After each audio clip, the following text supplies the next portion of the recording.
श्री शिवाय नमस्तुभ्यम। हर हर महादेव।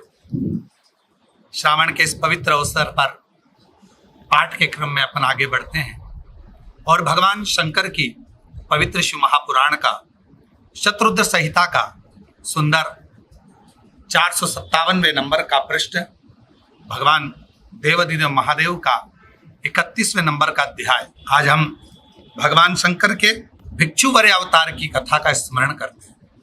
एक सुंदर विदर्भराज सत्यरथ, जो कि भगवान शिव के परम भक्त थे और भगवान शंकर की आराधना में लीन रहते थे, पर पूर्व का कोई संचय होगा, पूर्व का कोई ऐसा कर्म व्यक्ति के जीवन में हो जाता है जिसके कारणवश उसको इस जन्म में भी भोगना पड़ता है। विदर्भराज सत्यरथ जी की धर्मपत्नी और वो विदर्भराज सत्यरथ दोनों ही शंकर के उपासक, शिव के उपासक हैं। एक बार कोई अन्य सेना ने आक्रमण कर दिया और आक्रमण के कारणवश विदर्भराज सत्यरथ उस आक्रमण में मारे चले गए। उनकी धर्मपत्नी, जो कि शिव की परम भक्त थी, गर्भवती थी। गर्भधारण होने पर जब सैनिकों ने चारों तरफ से उनको घेर लिया, घेरते ही उनके मन में बड़ा दुख हुआ और वो उन सैनिकों से छूटकर भाग गई। एक जलाशय के पास जाकर एक बच्चे को जन्म दिया और जलाशय के पास बच्चे को जन्म देते ही सामने से ग्रह आया और उस माता को खा गया, रानी को खा गया। बच्चा शिशु रोता रहा। वहीं से एक शिव की प्रेरणा से एक वेदव्य नारी वहां से निकल कर जा रही थी, ब्राह्मणी थी। बालक को रोता हुआ देखकर उसने उस बालक को अपनी गोदी में उठा लिया और गोदी में उठाकर उसको लाड़ प्यार जताते हुए विचार करने लगी, ये कौन बालक है।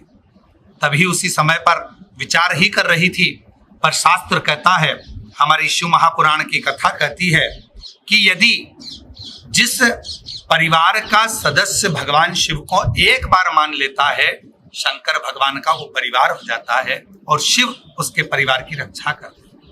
भगवान देवाधिदेव महादेव उसी समय पर एक भिक्षुक का रूप धरकर ब्राह्मणी के पास पहुंच गए। वेदव्य ब्राह्मणी से जाकर भगवान शंकर ने कहा, एक राजा का पुत्र है और यह पुत्र कोई साधारण नहीं है। पूर्व के क्रम के अनुसार इसके माता पिता दोनों चले गए, पर अब आप इसका पालन करिए। ब्राह्मणी ने कहा, मैं कैसे इसका पालन करूं, मेरे पास तो खुद भोजन की व्यवस्था नहीं। भिक्षुक का रूप धरे हुए भगवान शंकर ने कहा, आप क्यों चिंता करती है, ये बालक का जहां लालन पालन होगा, क्योंकि ये भगवान शंकर की ही उपासना करने वाले राजा विदर्भ के यहाँ का बालक है। आप जैसे जैसे इसका पालन करते चले जाएंगे, आपको संपदा की कभी कमी ना आएगी। और उस ब्राह्मणी ने उस बालक की बड़ी परवरिश करी। अंत में वही बालक पुनः अपनी राजगादी पर पहुंचा। शिव महापुराण की ये कथा कहती है, भगवान शंकर का ये शत्रुद्र संहिता का भिक्षुवर अवतार कहता है, जिसका परिवार, जिसका कुटुंब, जिसका घर एक बार शिव का हो गया, जिसने शंकर भगवान की आराधना करना प्रारंभ कर दी, फिर उस घर की बागडोर स्वयं शिव के हाथ में होती है। ये भिक्षुवर अवतार शत्रुद्र संहिता का संवाद है, जिसको आप और हम अध्ययन कर रहे हैं, पढ़ रहे हैं। श्री शिवाय नमस्तुभ्यम।